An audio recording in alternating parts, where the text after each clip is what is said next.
ராமசாமி என்ற பேர் எனக்கு இப்பதான் தெரியும். ஆமா, நம்ம ஊருக்கு பல வருஷமா வந்து அடிச்சிருக்காங்க. கருப்பன் அண்ணா சொல்லுவாங்க. எப்படி? கருப்பன் அண்ணா. கருப்பண்ணா சாமி இல்லையா? அவர் பேர் சொல்லுவார்கள். அப்பேற்பட்ட ஐயாவாகப்பட்டவர் சத்திய சிவந்தரி மாட்டு வைகத்தும் சாதோக சாமி என்று சொல்லக்கூடிய 4 வீரசுக்கு வந்திருக்கிறார். ஒரு மனுஷன் பிறந்தார்.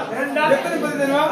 சத்திய சிவன்பதி மாண்டவர்கள் வைகுந்தம் சாலோக சாமி சாயோச்ச என்று சொல்லக்கூடிய 4ஆம் பதவி வீரசுக்கம். அப்படி நம்ம அதாவது இருந்தமா இருக்க கூடாது. ஒரு மனுஷனா பிறந்தா இருந்தமா, அதாவது பூமியில இருந்துமா இருக்க கூடாது.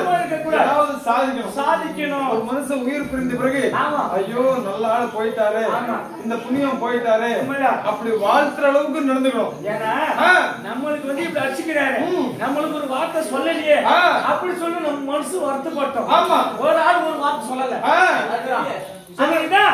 அவர் நம்மளுக்கு புண்ணியம் நம்மளும் பங்கேற்றுக்கலாம் இதுல. ஆமா ஆமா, அன்னைக்கு ஐயா சொன்னாரு சென் சமுத்திரத்துல நாடகம் சொன்னாங்க தவிர ஐயாவுக்காக நாடகம் சொல்ல கிடையாது. இப்ப வந்து ஆளை பார்க்க மொத்தம் தெரியும் இல்லையா? நிச்சயமா. அதனால அவருக்கு நாம் என்ன செய்ய வேண்டும்? ஒரு தடவை இல்ல, 1000 தடவை ராமசாமி ராமசாமி என்று சொல்லி ராமனுடைய பேரை விளங்க வைத்தே இருக்க வேண்டும். அப்போது அவர் ராமசாமியுடைய பேரை சொல்லிக் கொண்டு இருப்பதை உண்டானார். இரவு நேரத்திலே சிவபெருமான், பிரம்மா, விஷ்ணு அவரோட சென்றக்கூடிய 3 மனைவியார்கள் அந்தரத்திலே புஷ்ப விமானத்தில் ஏறிக்கொண்டு ஊர்வலமா வருவார்கள். எக்கிராமத்தில் என்ன நடக்கிறது? சிவபெருமான் உலகமெல்லாம் படியிழந்து கொண்டு வருவார். கண்ணாபிராமன் அனைத்து வீரர்களையும் காத்து ரட்சித்துக் கொண்டு வருவார்கள். பிரம்மதேவனாகப்பட்டவர் உலகமெல்லாம் படித்துக் கொண்டு வருவார். ஒவ்வொருவரும் அவரோட தொழிலை செய்வார். அப்படி செய்கிற போது ஆனால் நம்ம என்ன செய்யறோம்? ராமாசுவாமி என்று சொல்லி இருவல்லா சொல்லிக் கொண்டிருந்தார். மூச்சுக்கு 300 தடவை சொன்னால் ஒரு வார்த்தையாகப்பட்டது ஆண்டவருடைய செவிக்கு கேட்கும். அப்ப இந்த ஆண்டவராகப்பட்டவர் என்ன பண்ணுவார்? ஓஹோ, இந்த பூலோகத்துல இருந்து ஒரு நரமனசன் நமது பேர் வைத்துக் கொண்டிருந்தார் ராமாசுவாமி. அவர் இன்னைக்கு ஈர்க்க பதவி அடைந்திருக்கிறார். அவரை நம்ம இது அழைத்து போகலாம் அப்படின்னு சொல்லி அவர் ஏறக்கூடிய புஷ்ப விமானத்துல ஏற்றி வைகுந்தத்திற்கு அழைத்து செல்வார். அதுக்குதான் ஒரு தடவை கிடையாது, 1000 தடவை அவர் பேரை சொல்லி சொல்லணும்.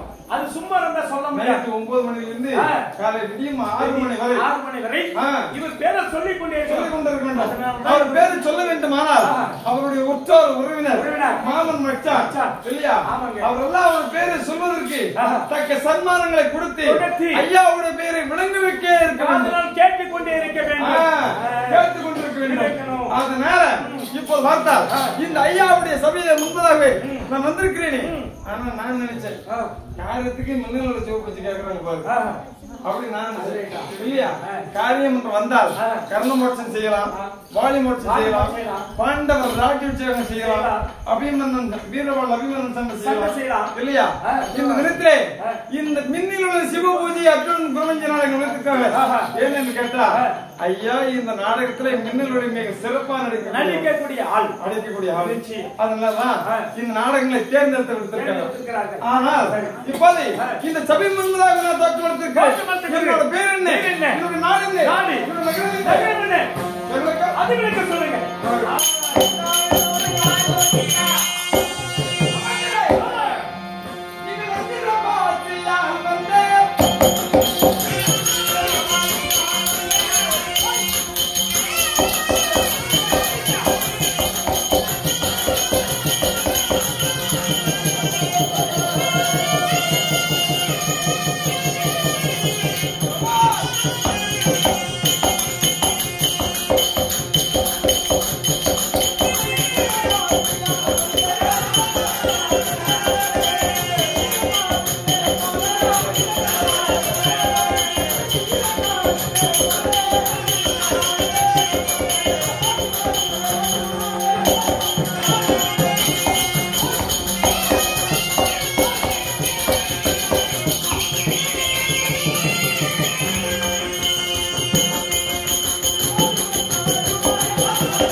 பார்த்துக் கொண்டிருக்கிறார்.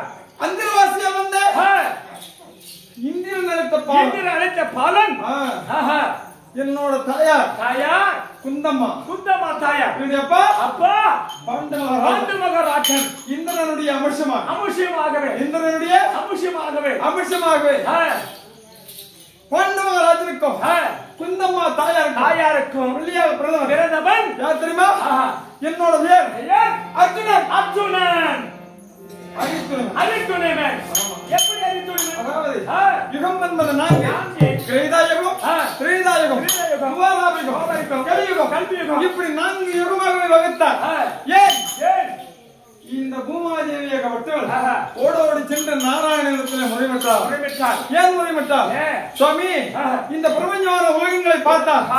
அதாவது ஜனத்தொகை அதிகரித்துக் கொண்டு போகிறது. என்னால பூமி பாரம் தாங்க முடியவில்லை அப்படின்னு சொல்ல நாராயணமூர்த்தி யுகம் என்பதை 4 வகுத்து ஒவ்வொரு யுகத்திலும் முதல் கிரீதாயுகம் இரணியாக்குதான் பிறக்க செய்தார். நான் என்ன பிறந்தேன்? இந்த ராமசாமி என்ன மகாவிஷ்ணு என்ன பிறந்தார்? நரசிம்மமா பிறந்து இரணியாற்றுதலை கொன்றார். முதல் யுகம். இரண்டாவது திரேதாயுகம். ராவணன் கும்பகர்ணனா பிறந்தார். அந்த அரக்கர்கள் தசரதர் வயிற்றிலே ஸ்ரீ ராமசாமியா பிறந்தார் என்பதால் என்ன பிறக்க செய்தார்? ராவணனுக்கு தம்பி விபூஷணனா பிறக்க வைத்தார். அப்போது இந்த மூன்றாவது துவாரகாவரிகம் இல்லையா? இந்த யுகத்தை இந்த பாண்டவர்களை காப்பதற்கும் பூமி பாரங்களை தீர்ப்பதற்கும் அங்காள பரமேஸ்வரிக்கு அகதி கொடுப்பதற்கும் ஆனால் என்ன பிறக்க வைத்திருக்கலாம்? 5 ராஜாக்களிலே ஒருவனா இருக்கின்ற நரன். அவர் நாராயணன். எம்பெருமான் நாராயணன் பிறந்திருக்கிறார். என்ன பிறக்க செய்திருக்கிறார்? நரனா பிறக்க செய்திருக்கிறார். 22 பேரும் நரன் நாராயணன் என்ற அவதாரத்தோடு நடமாடிக்கொண்டிருக்கிறோம். அப்படி அரியனுடைய கூட இந்த 3 யுகத்தில் துணிந்து பிரியாமல் பிறந்திருக்கிறபடியா பெயர் அரித்துணைவனாய் அர்ஜுனன். ஆமா, அர்ஜுனன் மாறி. சரி, அதனால அப்பா அர்ஜுனன் சொல்றீங்களே. ஆமா, உங்க நாடு நகரம் குல கோத்திரம் அதை சொல்லு. அப்படியே சொல்லுவா.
கோடத்தவராத இப்படி சிவனுடைய ஜடாபத்தில் இருக்கிறது சந்திரன் அவருடைய அம்சம். அதாவது அத்தலைமுறையிலே வந்தவர்கள் சந்திரனுடைய வழியிலே குடிவழியிலே வந்தவர்கள் சந்திரன் முதல் சந்தன மகாராஜன் 37 தலைமுறை. ஆமா உண்மைதான் இல்லையா?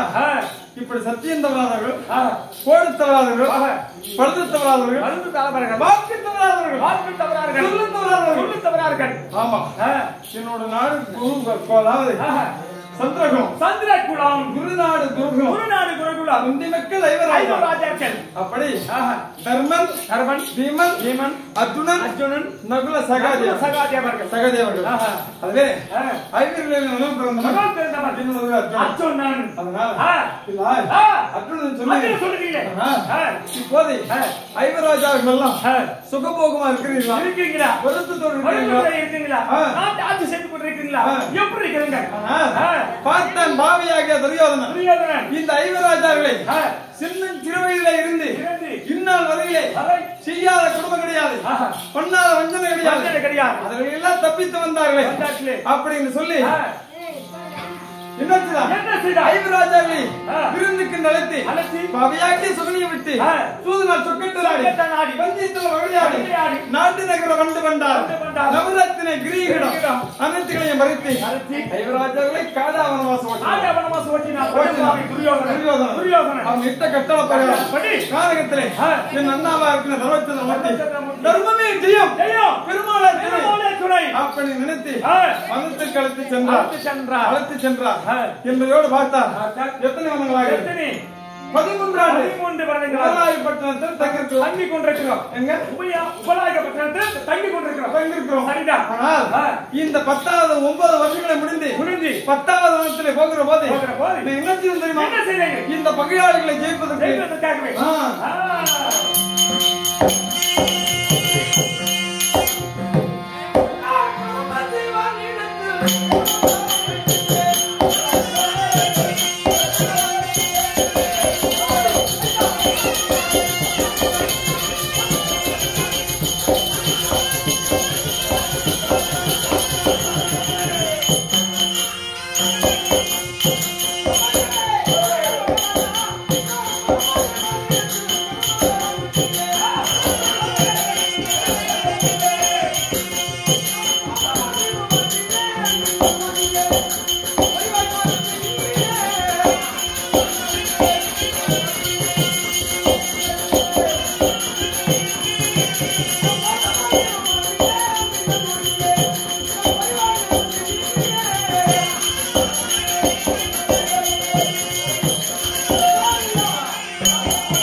அந்த கணையை பெற்று வருகிற போது இக்கிராமம் என்ன கிராமம்? சமுத்திரம் என்றால் கடல் என்றால் சமுத்திரம். ஆமா சின்ன சமுத்திரம் இந்த மாநகரம் இல்லையா? கைலாயம் எங்க இருக்கிறது? வட கைலாயம் இல்லையா? ஆமா. இந்த துவாரகை எங்க இருக்கிறது? மேற்க இல்லையா? சரி. அப்படி இருக்கிற போது ஆனால் இங்க வருகிற போது இந்த வழியை தானே இந்த பக்கம் போனோம். அப்போ இது தெய்வலோகம் வச்சுக்கோங்க. அப்படி இருந்தாலும் போகின்ற வழியிலே என்னோட தந்தையாரா இருக்கின்ற தெய்வங்களை பார்த்து போகலாம் அப்படின்னு சொல்லி வரப்பிரசாதம் கையில மையில வரப்பிரசாதம் பெற்றுக்கொண்டு வருகின்ற வலை என்னோட தந்தையாராகிய தேவிகோமான் தேவேந்திரனை பார்த்து போகலாம் என்று சொல்லி தேவேந்திரத்தில் சென்று தேவேந்திரத்தில் செல்கிற போது என்னுடைய தந்தையார் தேவேந்திர மகாராஜா சோர்ந்த முகத்தோடு இருந்தார். அப்ப கேட்டேன், என்ன நடந்தது அப்படின்னு கேட்டேன். பாருங்கள் மெத்துனா, அதாவது மகனே எத்துனா எப்படி என்றார், அனைத்து அசுரர்களும் ஓடோடி பொன்னுலோகத்துக்கு வருகிறார்கள். இருக்கின்ற பொன்னுகள் எல்லாம் பறித்து போகிறார்கள். அது போனா போகட்டும், எங்களையும் அடித்து சித்திரவதை செய்கிறார்கள் அப்படின்னு சொல்லிட்டேன். அதுக்கு நான் என்ன செய்தேன், தந்தையே நீ பயப்படாதே, பாசுபாத கணக்கு இந்த பொன்னுலோகத்தை எனக்கு 3.25 நாளைக்கு ஆட்சி 3.25 நாளைக்கு ஆட்சி கொடு அப்படின்னு கேட்டுங்க. 3.25 நாளைக்கு கேட்டேன் ஆட்சி. அப்போ தேவேந்திர மகாராஜன் எனக்கு இந்த தேவலோகத்தை ஆட்சி பொறுப்பை கொடுத்தார். 3.25 நாளைக்கு இல்லையா ஒரு பொறுப்பை ஒப்படைச்சார். சரி, அதனால இந்த 3.25 நாளைக்குள்ள நான் எப்படி இந்த தேவலோகத்தை எப்படி ஆட்சி செய்ய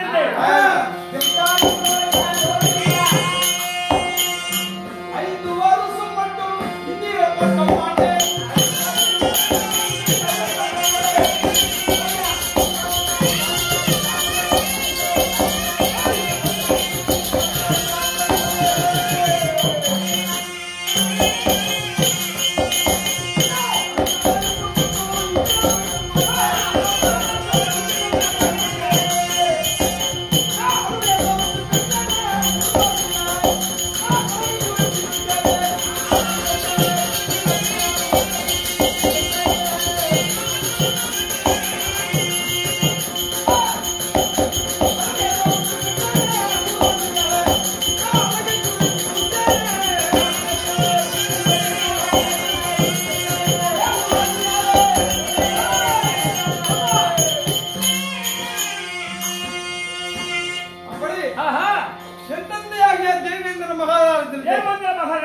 நாட்டை தேவமட்டத்தை 5 வருஷம் மட்டும் தேவலோகத்தை ஆட்சி செய்தேன். அப்படி இருக்கிற போது யார் தெரியுமா, ரம்பை ஊர்வசை மேனகை இலூர்தமை இப்படி சொல்லக்கூடிய அனைத்து மாதிரிகளும் என்னிடத்திலே தேவேந்திரன் ஆட்சியை அமர்ந்திருக்கிற போது எப்படி எல்லாம் நாட்டியம் ஆடுவார்கள், எப்படி கபடி வீசுவார்கள், எப்படி வெஞ்சாமர் வீசுவார்கள், அதுபோல இந்த அர்ஜுனனுக்கு செய்தார்கள். என்னிடத்துல நாட்டியம் எப்படி செய்தார்களோ அது மாதிரி இந்த அர்ஜுனனுக்கு செய்தார்கள். ஆட்சி செய்கிற போது அப்போ இந்த ஊர்வசி பார்த்தா இதே தேவேந்திரனா இருந்தால் எங்களுக்கு கண்ணத்திலே ஆளுக்கு ஒரு முத்தங்களை தருவார், மோகங்களை தீர்ப்பார். நீங்க வாங்கன்னு கேட்டாங்க. என்னுடைய ஆசைக்கு நீங்க இணங்குங்க வாங்க அப்படின்னு கேட்டாங்க. அப்போ என்னுடைய தந்தையார் தேவேந்திரனுக்கு தான் நீங்கள் ஆசநாயகி எனக்கு கிடையாது. அப்போ என் தந்தைக்கு ஆசநாயகி இருக்கிற போது எனக்கு நீங்க அம்மா முறையாக வேண்டும். உண்மையே இல்லையா? உண்மைதாங்க. என் தந்தையார் இடத்துல நாட்டியம் ஆடக்கூடிய நாட்டியமாதர்கள் அப்போ அப்பாவுக்கு சொந்தமான பெண்கள் நமக்கு தாய்முறையாக வேண்டும் அப்படின்னு சொல்லி அந்த ரம்பை ஊர்வசத்திலே தாய் என்றும் தங்கை என்றும் அதாவது இருக்குமான வார்த்தைகளை சொல்கிற போது அவர் என்ன செஞ்சாங்க, கோபம் பிரவேசத்தை நமக்கு நம் காமத்திற்கு இணங்காமல் பேசுகிறான், நமக்கு ஆசைக்கு இணங்காமல் பேசுகிறான். எப்படி என் மோகத்துக்கு ஆசை செய்யாம பேசுகிறான், என்னுடைய ஆசைக்கு இணங்காமல் பேசுகிறான், மோகத்திற்கு பேசுறான், அஷ்டபுலம் பேசுறான் அப்படின்னு சொல்லி இந்த ஊர்வசி எனக்கு என்ன செய்தார், இந்த ஆசைக்கு அகப்படாமல் போகிறார், சேராமல் போகிறார். அதனால நீ ஆணும் இல்லாத வெண்ணும் இல்லாத ஜேடியா போக கடவுள் அப்படின்னு சாப்பிடுறாங்க. ஐயோ ஆண்டவா நாராயணா அப்படின்னு சொல்லி வேண்டுதல் செய்கிற போது ஓடோடு வந்து நினைச்சுதா அவரிடத்துல முறையம் எடுக்கிற போது ஆனால் இந்த உருவமாகப்பட்டது உனக்கு உனக்கு மட்டும் தெரியும். உனக்கு மட்டும் தான் மற்றவர்களுக்கு தெரியாது. தெரியாது. உனக்கு மட்டும்தான் தெரியும். இந்த உருவம் தெரியும். தெரியும். மற்றவர்களுக்கு யாருக்கும் தெரியாது. தெரியாது. இந்த உருவமாகப்பட்டது பின்னே ஒரு காலத்திற்கு பின்னே ஒரு காலத்திற்கு உனக்கு இது பயன்படும் இருக்கட்டும் இருக்கட்டும் அப்படின்னு சொன்னார். அப்படி சொல்லிட்டாங்க. அதற்கு பிறகு எனக்கு மட்டும்தான் இந்த ஆணியும் இல்லாத விண்ணும் இல்லாத வேடி என்ற அவதாரம் எனக்கு தெரியும். பார்க்கிறதுக்கு தெரியாது. தெரியாது. தெரியாது. அதன் பிறகு இந்த ரொம்ப ஊர்வாசி போன பிறகு இந்த ஆட்சி பீடத்தில் அமர்ந்திருந்தேன். அப்போது அப்படி ஆட்சி பீடத்தில் அமர்ந்திருக்கிற போது இந்திரலோகத்துக்கு யார் வந்தார் தெரியுமா? கொள்ளைக்காரர். கொள்ளைக்காரர் இந்திரலோகத்தை கொள்ளையடிச்சு போறதுக்கு கொள்ளைக்காரர் வந்து இருக்கிறார். யார்?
வந்தவுடனே அவர் நினைச்சா முன்ன போலவே ஏமாந்த இந்திரன் அமர்ந்திருக்கிறான். முன்னர் போல் ஏமாந்த இந்திரன் சபையில் அமர்ந்திருக்கிறான். இந்திரனை அழித்து துரைத்து இருக்கின்ற பொன்பொருள் எல்லாம் பெறலாம் வந்தான். அவன் நினைச்சான் நான் தான் எப்படி இருக்கிறேன், எப்படி சிவனிடத்துல வரங்களை பெற்று யாரா வரான்னு எதிர்பார்த்துங்க. அப்போ சிவபெருமானத்துல வரம் கேட்கிற போது இந்த அஸ்திரமாகப்பட்டது என் கைக்கு வந்தவுடனே இரணி எங்கே என்று கேட்டது. சிவபெருமானத்துல எங்கே அப்படின்னு கேட்டது. அப்ப சிவபெருமான் சொன்னார் போகின்ற வழியிலே கூடிய சீக்கிரம் உனக்கு இறை கிடைக்கும் அப்படின்னு சொன்னார். எங்க கேட்கிற போது தேவலோகத்துல இருக்குது போ அப்படின்னு சொன்னாரு. அப்போது இந்த முனைந்த பொருளை வீணா இருக்கின்ற 60,000 காலகை அனைத்து பேரையும் கொன்று குவித்து கொள்ளடிக்க கொன்று குவித்து அனைத்து பேரும் அதாவது உயிர் இழந்து சென்றார்கள். அதுலயும் பல பேருக்கு தப்பித்து ஓடிட்டான். பயந்து ஓடினார். நின்றவர்கள் உயிரை விட்டார்.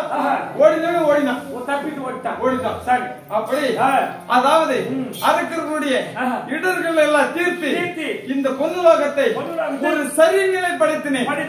இதுக்கு மேல யாரும் வரக்கூடாது. யாரும் நாட்டுக்குள்ள நுழையக்கூடாது. எந்த அரக்கர்களும் உள்ளே வரக்கூடாது.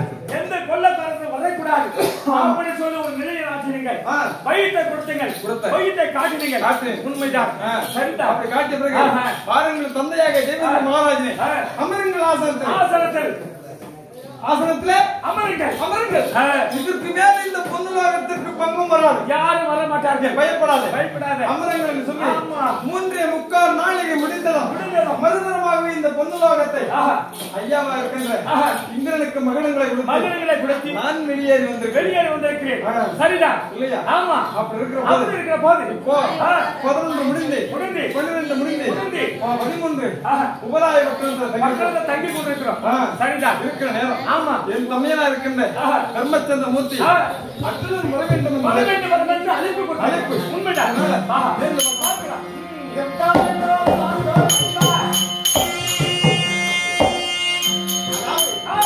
என்னுடைய தம்பியை வரவழைத்தேனே. உண்மைதான்.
படைத்த ஆமா அருமை எனது அண்ணா தம்பி இல்லையா? ஆமா பொறுமை என்பது கடலிலும் பெரியது.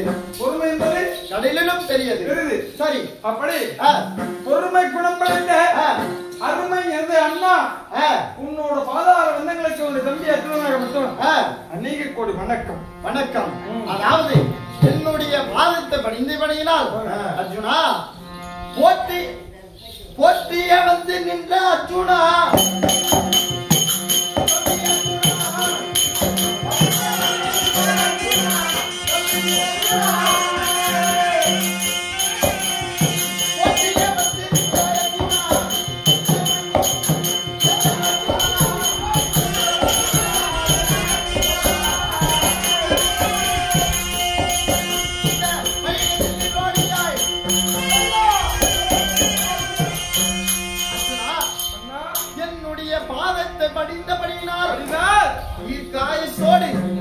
நீண்ட காலம் வாழ்ந்திருப்பாய்.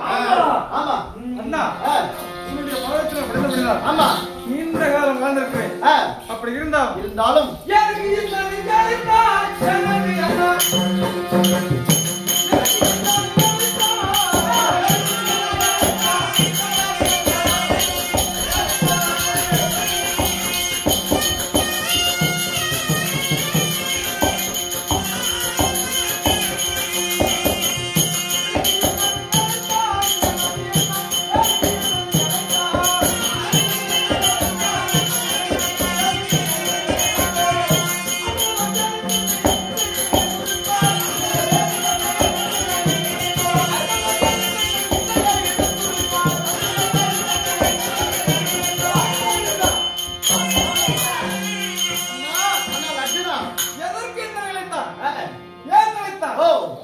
எதற்கு அழைத்தான்? ஆமா சொல்லும் என்று சொல்லும் அர்ஜுனா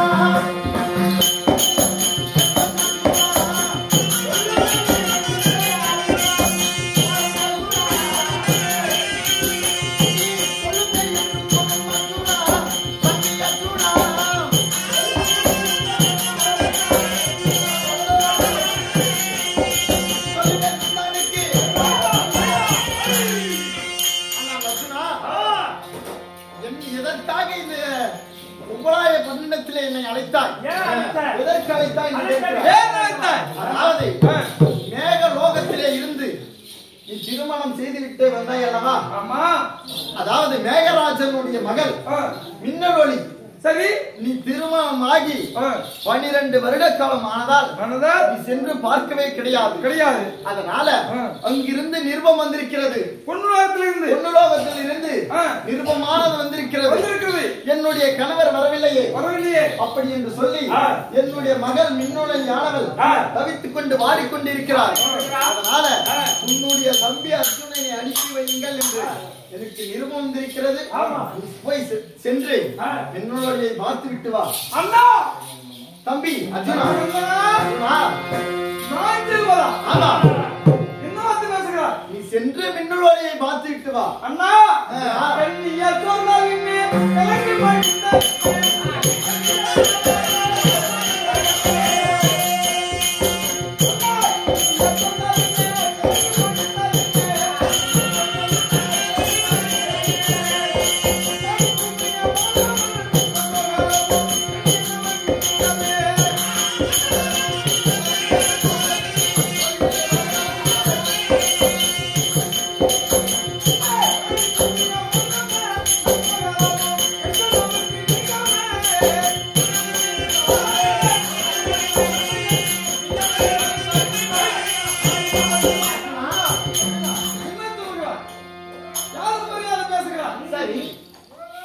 கண்ணியால் சோர்ந்தால் என்ன, கலங்கி மடிந்தால் என்ன? எப்படி? கண்ணியால் சோர்ந்தால் என்ன, கலங்கி மடிந்தால் என்ன? சரி, நமக்கு சேர வேண்டிய பூமி காணி பூமியை வாங்காம நமக்கு கஷ்டங்கள் கஷ்டப்பட்டு கொண்டிருக்கிறோம் உபராய் வட்டத்திலே. இந்த கஷ்டங்களை நீங்காம நான் மட்டும் தன்னந்தனியா சென்று என்னோட மனைவிடத்திலே சுகபோகமா வாழ்ந்து கொண்டிருக்க வேண்டும். நீங்கள் காரகத்திலே காலம் வைத்துக் கொண்டிருக்க வேண்டும். உனக்கு ஒரு வார்த்தை எனக்கு ஒரு வார்த்தை கிடையாது. உனக்கு ஒரு சொல்லு எனக்கு ஒரு சொல்லு கிடையாது. உனக்கு ஒரு சத்தியம் எனக்கு ஒரு சத்தியம் கிடையாது. துரியோதன சொன்ன சத்தியம் ஐவராஜாவுக்கு 5 பேர் இருக்கும். 5 பேர்களுக்கு உண்டு. இந்த உலாய் பட்டணத்தில் இருக்கிறோம். இது முடிக்கும் துரியோதனத்தை நாட்டை பெற்று சுகபோகமா வாழ்ந்து கொண்டிருக்க போது நான் இஷ்டப்பட்டு என்னோட மனைவிடத்திலே போனால் போவேன் நீ சொல்லித்தான் போகணும்னு அவசியம் கிடையாது. துன்புறுத்தாரு அதாவது வேதனையாக்காரு. அது வேண்டாம். கஷ்டம் நமக்கு நீங்கட்டும். நீங்க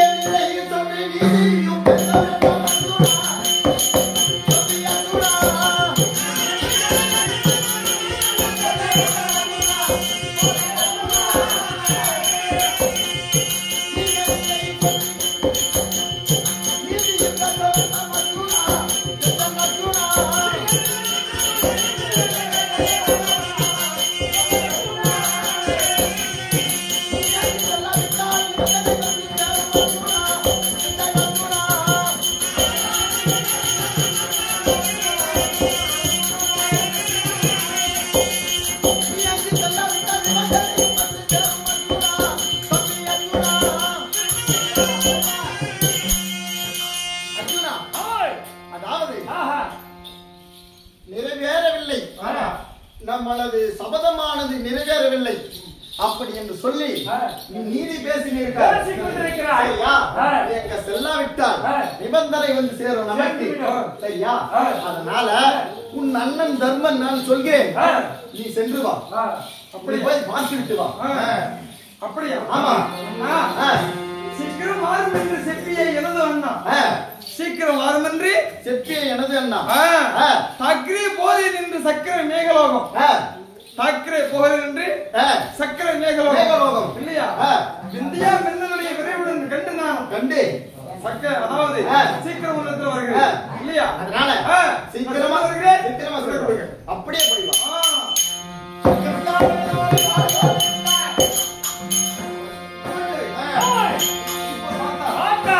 வேண்டாம் என்று மறுத்தாலும் அண்ணன் விடுவதை போல் தெரியல. அதனால நாம் சென்று நின்னுடைய பார்க்கலாம். இங்கிருந்து மேகலோகமாக புறப்பட வேண்டும். மேகலோகம் புறப்பட வேண்டும். போலாமா?